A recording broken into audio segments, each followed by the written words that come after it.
عليكم ورحمة الله وبركاته. الحمد لله وحده والصلاة والسلام على من لا نبي بعده أما بعد। সম্মানিত দর্শক শ্রোতা, আমরা আজকে দেখার চেষ্টা করব যে হুসাইন রাদিয়াল্লাহু আনহুকে হত্যার ব্যাপারে কারা দোষী, কাদেরকে আসামি এবং দায়ী হিসাবে গণ্য করা যায়, বিবেচনা করা যায়। তো এখানে মূল আসামি দুইটা পক্ষ। এক পক্ষ হুসাইন রাদিয়াল্লাহু আনহুকে ডেকে তারা সাহায্য করেনি, সাহায্য করবে, তাকে তারা আপন করে নেবে, তার হাতে বায়াত করবে, এরকম অনেক অনেক ওয়াদা তারা করেছিল, কথা তারা দিয়েছিল, কিন্তু ডেকে এনে নিজেদের বাড়িতে তারা তাকে লাঞ্ছিত করেছে, তাকে সাহায্য করেনি। একটা শ্রেণী, এক পক্ষ। আর এক পক্ষ হলো যারা সরাসরি হত্যার সাথে জড়িত, যারা সবকিছু নির্দেশনার ঊর্ধ্বে গিয়ে বাড়াবাড়ি করে হত্যা করেছিল। এই দুইটা পক্ষ। আমরা প্রথম পক্ষ যারা আহ্বান করেছিল, ডেকে নিয়ে গিয়েছিল, গিয়ে সাহায্য করে, তাদের ব্যাপারে আলোচনা দেখি। সহিহ বুখারীতে একটি ঘটনা পাওয়া যায় যে ইবনু ওমর রাদিয়াল্লাহু তাআলা আনহুমাকে এক ব্যক্তি জিজ্ঞেস করেছিল মাছির রক্তের ব্যাপারে, যে মাছির রক্ত এটা কতখানি, মানে মাছি মারা যাবে কিনা এসে হজ উমরাতে এসে, এটা হলো জিজ্ঞাসা ছিল। তো এই জিজ্ঞাসাতে ইবনু ওমর বলেন যে মিম্মান আন্ত, তুমি কোত্থেকে এসেছো হে? তখন লোকটা বলেছিল মিন আহলিল ইরাক, আমি তো ইরাকের মানুষ। তখন ইবনু ওমর বলেছিলেন উনজুরু ইলা হাযা ইয়াসআলুনি আন দামিল বাউদি ওয়া ক্বাদ ক্বাতালু ইবনুন নবী সাল্লাল্লাহু আলাইহি ওয়াসাল্লাম। দেখো, সে মাসির রক্ত সম্পর্কে আমাকে জিজ্ঞেস করছে, অথচ তারাই নবী মুহাম্মদ সাল্লাল্লাহু আলাইহি ওয়াসাল্লামের ছেলে, অর্থাৎ এখানে উদ্দেশ্য হলো নাতি হুসাইন রাদিয়াল্লাহু আনহুকে হত্যা করেছে। আর উনি বলছেন ইবনু ওমর রাদিয়াল্লাহু আনহুমা, আমি রাসূলুল্লাহ সাল্লাল্লাহু আলাইহি ওয়াসাল্লামকে বলতে শুনেছি হুমা রায়হানাতাইয়া মিনাদ দুনিয়া, তারা দুনিয়াতে আমার জন্য সুগন্ধি স্বরূপ। তো যাই হোক, এই হাদিস থেকে কিন্তু আমরা একটা জিনিস পাই, সেটা হচ্ছে হুসাইন রাদিয়াল্লাহু আনহু হত্যার ব্যাপারে ইরাকবাসীর একটা দায় আমরা এখান থেকে পাচ্ছি ইবনু ওমরের বক্তব্য থেকে।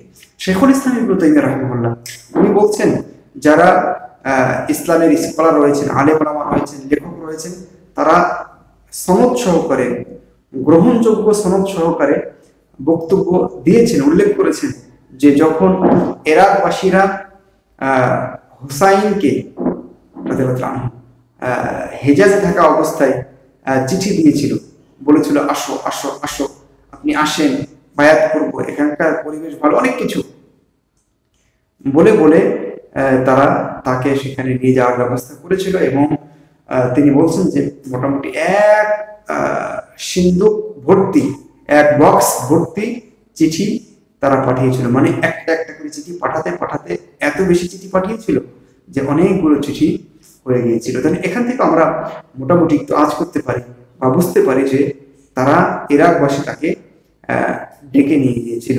আমরা শিয়াদের দু একটা রেফারেন্স গ্রন্থ থেকে আমরা এই ব্যাপারটা একটু বিশ্লেষণ করি। শিয়াদের একটা উল্লেখযোগ্য গ্রন্থ হচ্ছে বিহারুল আনোয়ার, যেটা মাজলিসি লিখেছেন।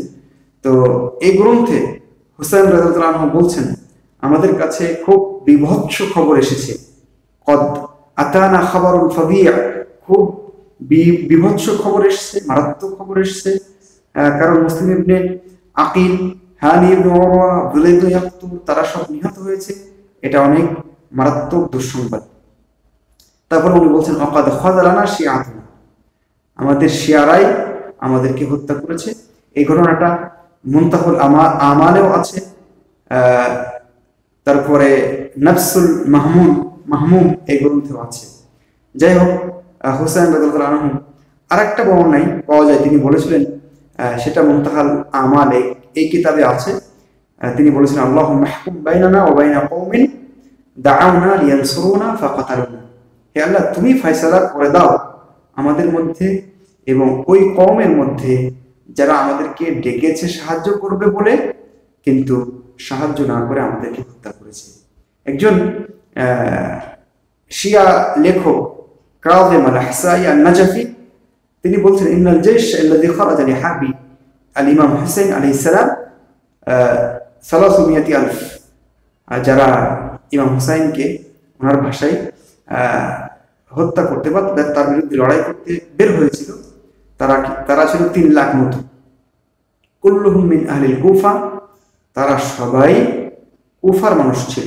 যাই হোক, সংখ্যাটা যাই হোক 3 লাখ হোক আর 5,000 হোক, তিনি বলছেন যে কুল্লুহুম মিন আহলিল কুফা, তারা সবাই কুফার মানুষ ছিল।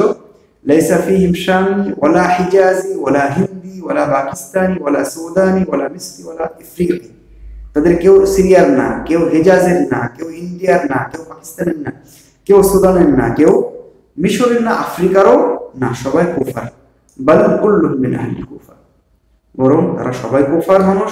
কদ তাজাম্মাউ মিন কাবাইলা শাত্তা, তারা বিভিন্ন গোত্র থেকে একত্রিত হয়ে লড়াইয়ের জন্য এসেছিল। এরা কিন্তু আশুরা গ্রন্থে এই বক্তব্যটা উনি দিয়েছেন।